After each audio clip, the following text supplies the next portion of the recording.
네, 안녕하십니까. 오늘 저희 가치 투자에서는 요즘 시장이 되게 약합니다. 재미 진짜 없습니다. 그런데 거기서 좀 뜨겁게 떠오르고 있는 바이오주 이쪽에 대해서 한번 시장이 별로 관심이 없었던 것 같은데 다들 한번 하반기에 좀 보자 했었는데 진짜 가네요. 예, 이런 바이오주에 대해서 시장의 주도력을 갖고 있을지 요거 한번 요모조모 한번 살펴보도록 하겠습니다.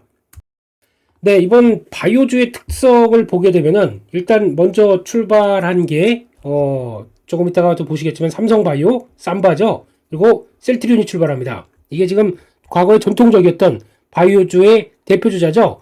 2세대 바이오주, 1세대는 뭐 항암 관련된 신약 쪽이었다고 하게 되면 2세대 바이오시밀러죠. 이쪽과 그리고 또 하나 CMO 쪽 이게 이어져 가고 있는 이런 쪽들이 주도가 되고 있습니다. 그래서 만약에 이 종목들이 안 올라왔다라고 하게 되면 주도주에 대해서 고민을 좀 해봤을 텐데 이런 종목들이 힘을 내기 시작한다. 그러면은 조금 분위기가 바뀌나라고 고민을 해볼 수 있는 그런 시점인 것 같고요.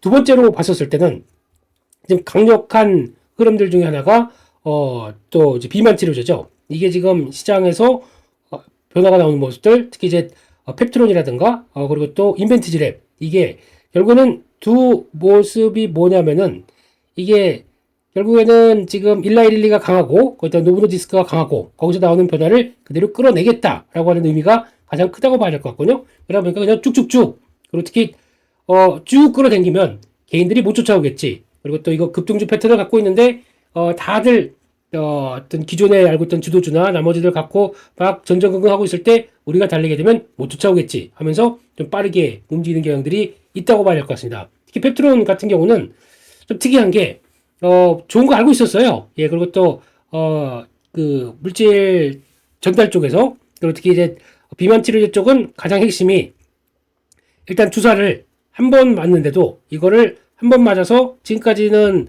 삭센다나 또 위고비 쪽도 보게 되면 한 번 주사를 맞게 되면 보통 일주일 그러면 아니면 한 달, 최장 한 달 쪽이 있었죠. 이렇게 되면은 차이가 큰 게 일주일에 약효가 끝나는 것과 한 달에 약효가 끝나는 것은 차이가 크지 않습니까? 그렇기 때문에 오히려 한 달이 끝나서 3개월 이런 식으로 약효를 계속 또 지속적으로 오래 놔두기 시작한다. 그러면은 가장 또 혁신적인 약이 될 수가 있겠죠. 그렇기 때문에 물론 회전율이 좋은 것보다 이게 약간 어떻게 보면 Q의 확대를 나올 수 있겠죠. 그 회전율이 높아서 나의 우리 실적들을 올려간다. 이거보다는 Q의 확대, 특히 한 번만 맞고 약효가 지속되다 보니까 비만 효과가 좀 체중을 감소하는 효과가 나오네. 그러면 그에 따라서 Q의 확대가 더 커지는 게 더 중요하겠죠. 그렇기 때문에 이걸 노린다라고 하게 되면 그런 관점 쪽에서 펩트론이나 인벤티지랩이 조금 더 부각을 받고 있다는 쪽으로 바라봐야 될 것 같은데 이게 기본 개념이고요. 예, 그런데 그거를 또 이제 시장에서는 막 치고 올라가다 보니까 지금이라도 따라가야 되나 고민이 많은 상황들이죠. 그래서 이런 기조로 나오고 있는 게 지금 바이오주의 특성이라고 봐야 될 것 같고, 근데 보통 바이오주 하게 되면 저희가 일단은 매크로를 많이 좀 챙깁니다. 매크로 챙겼을 때 적어도 금리가 이렇게 높은 금리 쪽에서 이게 움직이다. 그러니까 하도 고생을 하다 보니까 이제 뭔가 됐어 라고 하는 모습들이 나가는 모습들. 거기다가 원래는 트럼프 이제 대통령이 될 것 같은 이런 상황들. 그러니까 좀 트럼프 전 대통령이 이제 집권하게 되면 이제 당선되기 시작하게 되면 이게 제약 바이오 쪽에 위기와 기회가 다 있다고 봐야 될 것 같습니다. 무조건 트럼프 대통령 재임 기간 동안에 제약 바이오가 셌으니까 이 제약 바이오는 주도주다. 이거는 말이 안 맞고요. 정확하게는 트럼프 대통령의 가장 정확한 얘기는 미국 쪽은 제약 바이오주가 별로 재미가 없었습니다. 그때. 왜냐면은 약가 인하 정책을 조금 더 무게를 두는 모습들이었고요. 그러니까 즉 약간 좀 널리 그러니까 약가 인하를 통해서 그러니까 제약 쪽에 그러니까 환자들이 어떤 제약사의 접근력을 좀 많이 높이는 것들 이게 가장 중요한 목표였기 때문에 약가 인하 정책과 함께 나오는 부분들 생각하게 되면 거기다 그 전에 나왔던 오바마 케어 약간 좀 그러니까 재정을 통해서 나오는 어떤 혜택폭도 많이 줄이고 그러면서 약간 이를 통해서 좀 저변을 늘리는 쪽으로 나가다 보니까 제약바이오가 그렇게 썩 성과를 못 내는데 한국은 좀 특이했었죠. 그러다 보니까 그런 기업도 있어서 트럼프 대통령의 정책이 제약바이오 쪽에 긍정적이다. 이거는 아닐 수도 있어요. 그렇기 때문에 그거는 정확하게 포인트 나오는 대로 봐야 될 것 같고요. 그러다 보니까 이것저것 섞이면서 가장 중요한 건 그거 같아요. 저희가 개인들이 안 갖고 있습니다. 네, 개인들이 못 따라옵니다. 어떻게 전혀 설마 관심을 갖고 있다가 한 사이에 올라가다 보니까 그게 가장 큰 강세의 배경이라고 봐야 될 것 같고요. 그렇게 되면은 지금 관련된 쪽에서 한번 또 흐름들 보면서 한번 점검을 해볼까요? 가장 먼저 삼성바이오로 찍습니다. 지금 주가가 빡 뛰어버렸죠. 그래서 옆으로 횡보하다가 옆으로 빡 뛰어버리고 저항선 그리고 다음 저항선까지 한 번에 들어왔습니다. 거래 오랜만에 터졌습니다. 이 정도 거래량 나오는 거는 지난번 요때 그러니까 올해 초에 나왔었던 강력한 저항선 하지만 강력한 매수세 그때 딱 맞고 떨어졌던 모습들 거의 이제 비슷하게 이제 시도가 들어옵니다. 그래서 그때 이후로 또 정체됐다가 그러니까 쌈바는 항상 그런 것 같아요. 저기 한 70만 원대 초반 오게 되면 그냥 사놓게 되면 언제 그랬는지 또 80만 원대 가고 그래서 왔다 갔다 했던 종목인 것 같은데 지금 그럼 이걸 따라가겠느냐?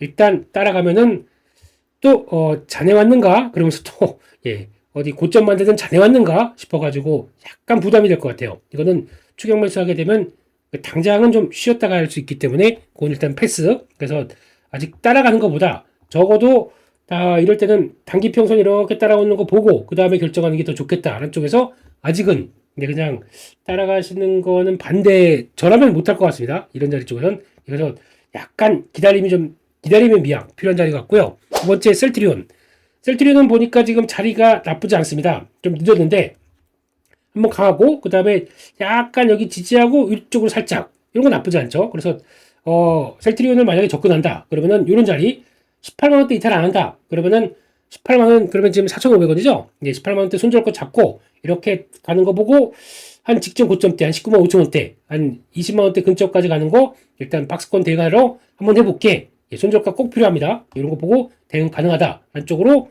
대응을 해야 가장 좋을 것 같고요.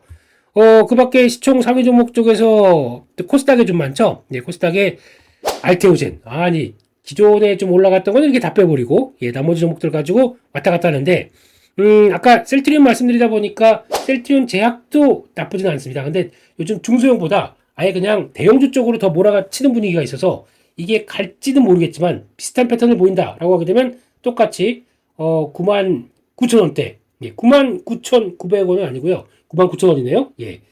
홈쇼핑 아니고요.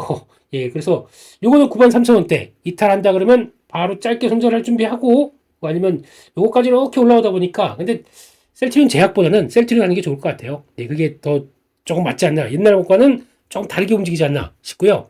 그 밖에 알테오젠은 솔직히 이거는 알테오젠의 문제라기보다 시장의 문제라고 보여집니다. 코스닥이 약하다 보니까 같이 시총 2위에 있다는 걸로 두드려 맞는 것들. 그래서 지금 이 박스권이 이탈하겠느냐?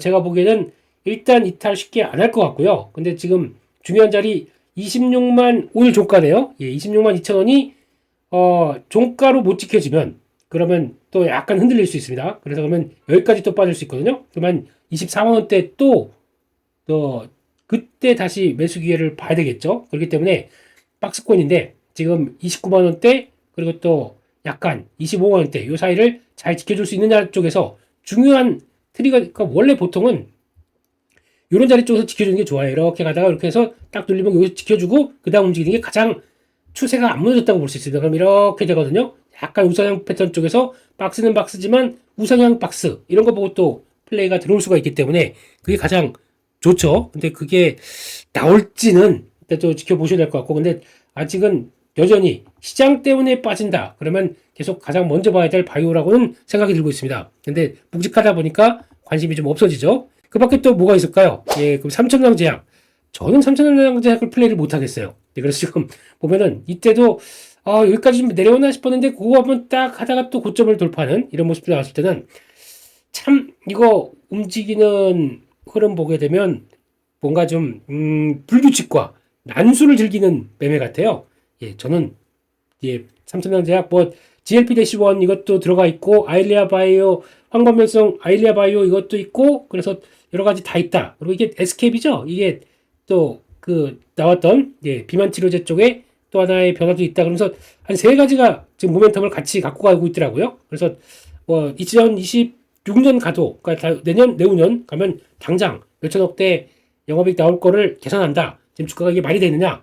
약간 지금 예전에 올라갔던 그런 그러니까 시총이 3조 9억이네요. 예전에 올라갔었던 알테오젠의 모습을 비슷하게 끌어내려고 하는 모습들이 나오는데, 저는, 예, 개인적으로는 삼성전자제약 매매를 잘 못하겠습니다. 예, 너무, 그래가지고 급변하는 모습들이 많아가지고 더 그랬나 싶긴 한데, 일단은 그 정도로 봐야 될 것 같고요. 그 밖에 또 강한 종목들 쪽에서 리가캠, 이런 건 좀 이탈하죠. 이거 이탈보다 가는 듯 하다가 또 눌리죠. 그러니까 이거는 센 종목이 아니다. 라는 쪽인데, 기회가 나오면 매매를 해볼 수 있을 것 같아요. 근데 기회가 나오는 거는 이런 쪽들, 아마 좀 중요한 지지권까지 내려온다 그런 자리들, 아니면 지금 당장에 요 박스권 상단부랑 같이 이어지는 자리, 한 6만 9천 원대 들어온다 그러면 해볼 수 있을 것 같아요. 근데 이것도 조금 어렵네요. 예, 그런 쪽으로 봐야 될 것 같고, 그 밖에 또 뭐가 있을까요? 또 중위권 쪽에 요즘 강한 거 한번 그거 볼까요? 이게 ST팜도 참 이거 아까운 종목인데, 이렇게까지 밀릴 자리는 아닌 것 같거든요. 그래서 여기 지금 8만 8천 원이 참 중요한, 좀 변곡점의 흐름을 가져가고 있습니다. 요 검은색 자리 8만 8천 원인데, 여기가 위로 가느냐 아래로 가느냐 어떤 거래가 확 튀면서 좀 변화가 되는데, 거래 없이 지금 왔다 갔다만 하고 있어요. 그러니까 지금부터는 거래가 제일 중요할 거고요. 거래가 딱 트는데 8만 8천 원대를 하향 이탈한다. 보지 마셔야 됩니다. 근데 이게 탁 트는데 이탈 안착해서 위쪽으로 딱 턴하는 모습들이 보인다. 이거는 다시 이렇게 기간 조정 끝내고 가격 기간 조정 끝내고 돌아가는 모습들이 나올 겁니다. 그러다 어떤 이게 mRNA 이렇게 쓰죠? 예. RNA, 예. 예, 문과는 어렵습니다. 대문자가 어디 들어가 있는지도 모르겠고, 예. 세포치료제, 원료 강자, 뭐 이런 쪽으로 본다고 하더라도, 그렇습니다. 그냥 주가나 신경 쓸게요. 예, 그래서, 여러 가지 읽어봤을 때 이해는 되고, 제가 이쪽 전공이 아니다 보니까, 그래서 이해는 되고, 그렇게 비싼 것 같지 않은데, 라는 쪽에서 나오다 보니까 이렇게 이어지는 것 같고요. 그래서 일단은 패스. 지금 시장에서는 또 가장 강한 게 비만 치료제 쪽에서 펩트론이죠. 펩트론인데 이거 보면서 그런 얘기 많이 하더라고요. 여기서부터 올라가면서 사모펀드가 산다. 따라가야지 뭐 하겠느냐. 예, 근데 따라가는 것보다 제가 하는 건 그거밖에 안 되는 것 같아요. 저는 그냥 그런 거 모르겠고 강한데 이렇게 바짝 쓴 거는 당일적으로만 매매해서 끝냅니다. 그걸 어떻게 하냐면은 뭐 다 아시는 것처럼 분봉 매매 많이 하죠. 예. 그런 쪽에서 이번에 나왔었을 때 요 자리죠. 갔다가 이렇게 쫙 눌렸을 때 이런 자리들. 갔다가 잘 지지하는 거 쫙 밀리고 갔다가 또 왔다 갔다 하는데 이런 자리들 들어오게 되면 그거 보고 정고점 때 넘어갈 때 이 정도 대처하고 이거밖에 일단 못하겠습니다. 무서워요. 예, 그러다가 조정 나오게 되면 이런 것도 언제 그랬는지 나올 수가 있기 때문에 그리고 지금 이제 물질 정약 나온다라고 해서 또 기대감이 확 올라가는 것 같습니다. 펩트론 이제 드디어 1조 2천억까지 들어왔습니다. 근데 어떤 계약이 어떻게 들어왔는지는 가시화가 나와야 좀 할 수 있을 것 같아요. 아마 위쪽으로 쭉 갔다가 꼬리 달고 이렇게 쭉 나오면서 그다음부터 조정 들어갈 수도 있고 아직 모르겠습니다. 그렇기 때문에 일단 강한 거 맞겠고 거기다가 지금 스타일대로 보게 되면은 지금 비만 치료제 쪽에서 지금 여러 가지 종목 중에서 뭐 인벤티지랩 강하게 가고 거기다가 또 대봉 LS 또 원료 만든다 그러면서 또 강하게 움직이고 거기다가 요즘에 블루엠텍까지 이거는 노보노디스크의 유통사죠. 이것까지 강하게 가고 그러다 보니까 유통사가 강하게 간다 모르겠습니다. 예, 저는 그냥 이런 거 안 하고 싶습니다. 뭐 또 관심 갖자고 얘기 많이 하는 것 같은데 제가 생각하는 수익 모델이 큰 쪽은 아닙니다. 저는 그래서 일단 다 패스. 그리고 또 주가가 이렇게 강하게 됐으면은 저는 되는 걸 그렇게 하고 싶지가 않더라고요. 그래서 저는 비만 치료제 이번에 포기했습니다. 포기하고 차라리 노린다 그러면은 이제 그런 거 있죠. 그나마 좀 리즈너블하게 좀 돼간다 그러면 좀 많이 갔을지도 모르겠는데 예전에 이 종목 되게 좋아했거든요. 진짜 안 가가지고 한 1년인가 갖고 있었다. 예. 그래서 거의 그냥 손절하고 나왔던 것 같아요. 이거. 예. 그런데 이제 여기까지 들어와 있네요. 예. 12,000원 막 이런 때 좀 많이 봤었는데 여기까지 들어왔습니다. 예.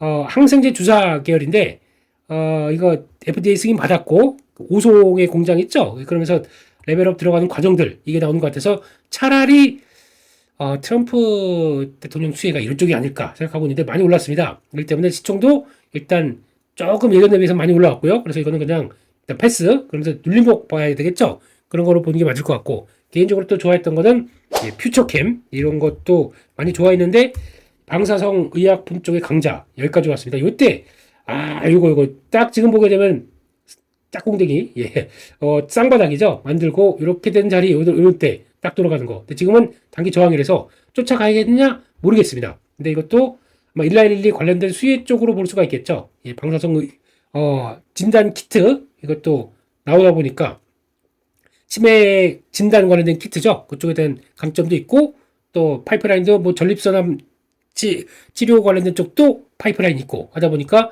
시장에서 관심이 많습니다. 근데 빠르게 지금 3,500억 정도까지 올라와서 기대감은 높은 것 같은데 마찬가지로 눌리면 보겠다라는 쪽으로 봐야 될 것 같고요. 그 밖에 또 알테오 전에 말씀드렸고 그런 쪽으로 보고 있고 그래서 몇몇 종목들은 관심은 갑니다. 그래서 결론적으로 그러면 당신이 보기에는 지금 이게 주도적인 종목으로 될 수 있을 것 같으냐?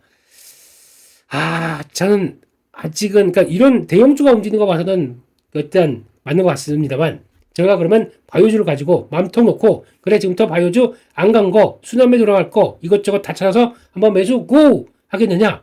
저는 지금까지 안 하셨으면 그냥 안 하시는 게 좋을 것 같고요. 그래도 해보겠다. 그럼 아까 말씀드렸던 내용들 쪽에서 어떻게 급등한 종목들 많고 그런 쪽에서 혹시나 한 종목 정도는 한번 포트에 넣어서 좀 시장에 따라가는 게 좋지 않나 싶은데 이왕이면은 시총에서 큰 것들 하세요. 그리고 하시고 그러니까 첫 번째 시총에서 큰 거 대형주 쪽으로 보시는 게 좋겠다. 그리고 한 종목 정도는 괜찮겠다. 세 번째 이상하다. 가는 게 조금 이상하다. 그리고 그냥 정리 안 사는만 못합니다. 나 바이오 안 해. 라고 생각하시면 될 것 같고 마지막으로 네 번째 제일 중요합니다. 나는 바이오 싫어. 나는 바이오 못하겠어. 너무 변동성이 크고 예전에 했다가 안 좋은 기억이 있어. 그러면 다 무시하지 마세요. 갖고 있는데 편안해야 매매를 하지. 안 좋은 트라우마 있고 그런데 시장이 주도주가 될 것 같다고 제가 그랬죠. 하반기에는 바이오주 간다고 그랬죠. 그러면서 그런 거 따라가면서 매매하면서 그래도 그 사람 잘 보니까 그거 따라가야 돼. 아닙니다. 아무리 잘 보는 사람이 시장 잘 보는 사람이 얘기한다고 해도 나와 안 맞는다. 나와 이 섹터 안 맞는다. 안 하는 겁니다. 하시면 안 됩니다. 역 스트레스 거의 막 구토 나옵니다. 구토. 이런 거 방지하시면 안 되고요. 그래서 결론적으로는 바이오주가 시장에 약간 빈틈을 타서 움직이는 기조가 나오긴 합니다. 근데 여러 가지 정황상 그래도 빈집 효과 때문에 들어올 수는 있다고 생각됩니다. 그런데 좀 해보셨고 좀 바이오에 대해서 어느 정도 좀 이해가 있고 그리고 또 나 즉각 액션을 잘 취할 수 있어 라고 하는 분들이 아니시라고 하게 되면 저는 바이오는 그냥 패스하시는 게 좋겠다. 주도주가 될지언정 주도주 이런 걸로 해서 스트레스 받느니 차라리 그냥 편안한 종목 차라리 그냥 삼성전자 10주 더 사겠다 이런 게 더 좋으신 분들은 안 하셔도 됩니다. 여기까지 말씀드렸고요. 짧게 바이오주에 대해서 점검을 해봤고 또 저희 이렇게 되면 막 가는 거 아니에요. 그래도 저는 차라리 바이오주에서 좀 그나마 성장에 대한 개념 그리고 좀 갖춰 있는 것들 쪽으로 다시 한번 챙겨가는 게 더 좋겠다 이렇게 말씀드리겠습니다. 여기까지 해서 마치겠고요. 또 시장 어려운데 너무 무리하지 마시고 그래도 좀 화이팅 하셨으면 좋겠습니다. 리스크 관리도 해가시면서 중소형주 힘든 시기입니다. 잘 이겨내셨으면 정말 좋겠습니다. 저는 다음 콘텐츠로 찾아뵙겠습니다. 감사합니다.